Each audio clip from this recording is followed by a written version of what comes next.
Well, what's up again there, guys? Brian here, the 3 Topics Gamer here to share with you another one of my game reviews. This time I'm just going to be giving you my initial thoughts after having just beaten Ghost of Tsushima, the Director's Cut, which pretty much acts as an expansion for the original Ghost of Tsushima game that was released last year. Now, before I get into my review, like always, if you do happen to enjoy this review by the end, please do not forget to like, share, and subscribe to keep track of me on my future videos moving forward. And just to go into a little bit more detail, I'm strictly going to be focusing on just the Ika Island DLC content. I'm not going to go in depth with the overall game as a whole, as pretty much I can just build off my initial review that I did for Ghost of Tsushima that I did last year, which I'll be sure to leave a little thing above me if you want to check that out before watching the rest of this video, or I'll just leave a link to that review at the end of this video just in case you're curious. So, without wasting any more time, let's jump right into my review of Ghost of Tsushima Director's Cut, mainly just the expanded content. So, let's get started.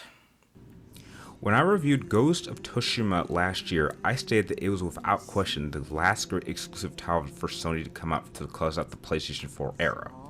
Now that I've had a chance to revisit this slightly enhanced version of the game on the PlayStation 5, I wasn't exactly sure what to expect. And while this director's cut in my eyes doesn't much improve what was already great to begin with the original game, for anyone who for whatever reason didn't play that first game when it came out, this now director's cut that has now been released is now the perfect time to try out the best and absolute best version of this game that would make a great addition to anyone's gaming library. The primary extended part of the story takes place right after Jin has helped the forces of Tsushima defeat the initial Mongol invasion. Jin encounters a group of villagers on the coast who have been poisoned by someone named the Eagle, who happens to be based on the island of Iki.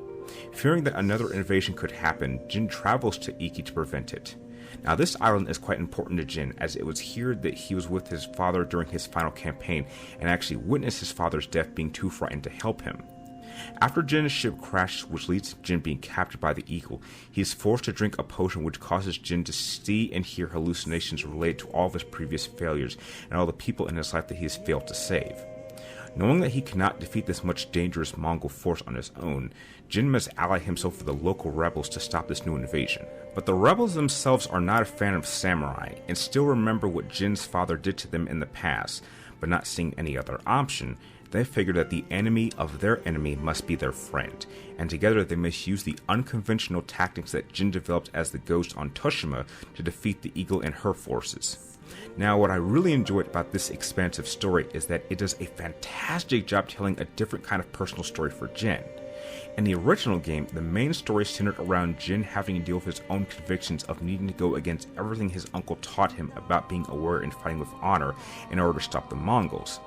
This time, it's even more personal for Jin as he must confront his own guilt about his past and not only having the courage to save his father, but dealing with the results of his father's actions and the people who were victims during his time and during his final campaign.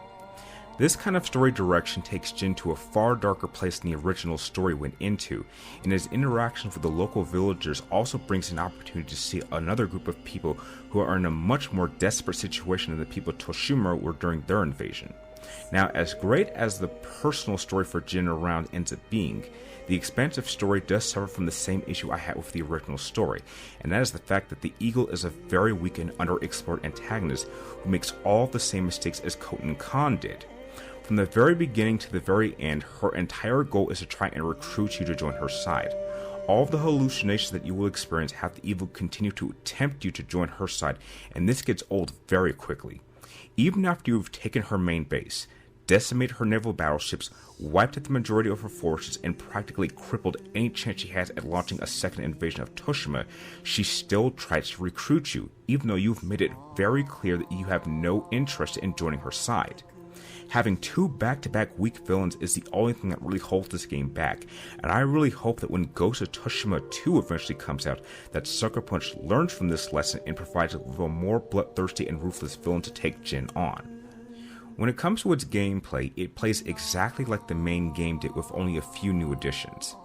When it comes to combat, the only addition that I found was that your horse is now given a new charge attack that allows you to run over enemies to cause heavy amounts of damage.